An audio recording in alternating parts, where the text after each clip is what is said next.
The Haunted Halloween Night. This tale takes place in a small town in Massachusetts called Salem, infamous for its history of witch trials and eerie legends.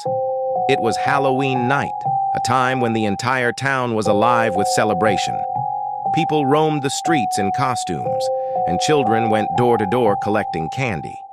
But this Halloween, something was about to happen that the town would never forget. In Salem, there was an old, abandoned house known as Dracula House. The house had been empty for years, and the locals believed it was cursed. Many claimed the house was haunted by a vengeful spirit that came alive on Halloween night. People swore they heard strange noises from the house, but no one dared to enter. On this Halloween night, 4 friends, Amy, Mark, Liam, and Sophie, decided to do something different. They were thrill seekers and thought it would be fun to spend the night in Dracula House. Armed with flashlights and a sense of adventure, they made their way to the house as the town celebrated. As they reached the front of the house, the air around them grew colder. The windows were shattered, the door was rusty, and the overgrown vines and bushes surrounding the house added to its sinister appearance. The moment they opened the door, a cold draft greeted them, sending shivers down their spines. Inside, everything was covered in thick dust, and darkness swallowed the rooms. The only sound was their footsteps echoing through the emptiness. As they explored the house, they suddenly heard a faint rustling noise coming from one of the rooms. Amy opened the door and froze. In the corner of the room, a shadowy figure sat in an old rocking chair. But when she shone her flashlight on it, the figure vanished into thin air. After that, they heard strange noises from every room they entered. Liam, the bravest among them, laughed it off, thinking it was just their imagination.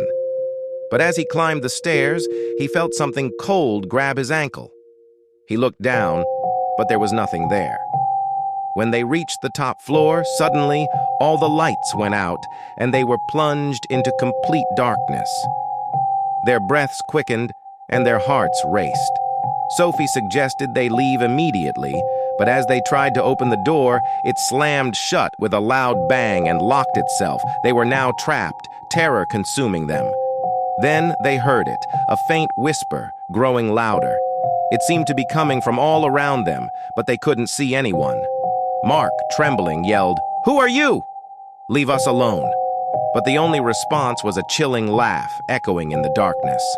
Suddenly, Amy noticed an old book lying on the floor. She picked it up and opened the first page. The words written sent chills down her spine. "This is the night I return, and those who enter here will never leave." Her scream pierced the silence, and the book fell from her hands. The walls began to shake, and it felt like the entire house was spinning around them. The floor beneath their feet trembled, and with a deafening roar, the ceiling started to collapse. Panicked, they ran toward the door, but it wouldn't budge. Just as they braced themselves for the worst, the door suddenly swung open and they bolted outside. As they stood outside, gasping for breath, they turned back to see the old, dilapidated house standing quietly in the moonlight, as if nothing had happened. But that night, they knew something had changed, something dark and terrifying. The next morning, townspeople found them huddled outside the house, shaken and half-conscious. The fear etched on their faces, and the haunted look in their eyes told a story they would never be able to share. The house had claimed another Halloween night, and the legend of Dracula House grew even darker. Thank you for watching.